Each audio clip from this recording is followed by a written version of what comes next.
बिहार से नौकरी की तलाश में एक युवक उत्तराखंड के हल्द्वानी आता है, परंतु हल्द्वानी में भड़की हिंसा से उसकी मौत हो जाती है।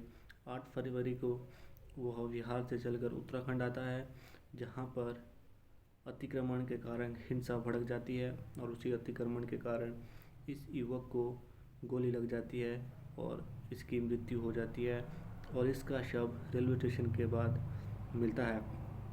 जब उनके परिवारजनों को इसकी जानकारी मिली तो वह काफ़ी अचंभे में पड़ गए हैं कि उनके घर से निकला हुआ उनका बेटा जो नौकरी की तलाश में हल्द्वानी गया हुआ था, उसकी गोली लगने से मौत हो गई। उसके सिर पर कई गोलियां लगी थी और जिसके कारण मौके पर ही उसकी मौत हो गई थी। पिछले कुछ समय में हल्द्वानी में हिंसा भड़की हुई थी और इस हिंसा में कई जो लोगों की साथ घायल हुए हैं और जिसमें कुछ की मृत्यु भी हुई है। इसी के चलते हुए परिवारजनों ने कहा है कि उनका बेटा घर में एकमात्र कमाने वाला था। वो 5 साल से बिहार में ही नौकरी ढूंढ रहा था, परंतु फिर उसे किसी ने बताया है कि हल्द्वानी के नैनीताल में नौकरी मिल जाएगी और उसी नौकरी की तलाश में वो उत्तराखंड के लिए निकल पड़ा। परंतु 8 फरवरी को घर वालों से उसकी बात हुई, लेकिन 9 और 10 फरवरी को उसका फ़ोन बंद आया।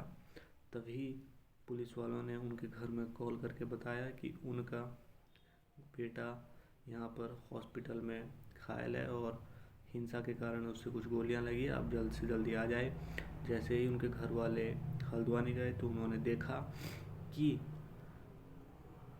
उनका बेटा एक अस्पताल में मृत पड़ा था, जिसे देखकर घर वालों को काफ़ी अचंभा हुआ। अब घर वालों का कहना है कि सरकार उनकी मदद करे और जो भी जिसने भी उनके बेटे की हत्या की है उन्हें जल्द से जल्द पकड़ा जाए, क्योंकि उसके बेटे का इस हिंसा से कोई मतलब नहीं था। वह इस हिंसा के बारे में नहीं जानता था, लेकिन फिर भी उसकी मृत्यु की गई। परिवारजनों की मांग है कि सरकार उनकी मदद करे, उनकी सहायता करे और जल्द से जल्द उनके बेटे को न्याय दे, क्योंकि उनके घर में वही एकमात्र कमाने वाला व्यक्ति था जो अब इस दुनिया में नहीं रहा। परिजनों का साफ कहना है कि बीजेपी सरकार इसकी जांच करे और परिवारजनों की पूरी तरह से मदद की जाए, परंतु अभी तक हिंसा में मृत इस व्यक्ति के कोई भी इसकी जांच नहीं हो पाई है और फिलहाल उनके परिजन वाले इंतज़ार कर रहे हैं कब जांच की जाएगी और कब उन्हें न्याय मिलेगा। वो न्याय की मांग कर रहे हैं और हो सकता है उन्हें जल्द से जल्द न्याय भी मिल जाए।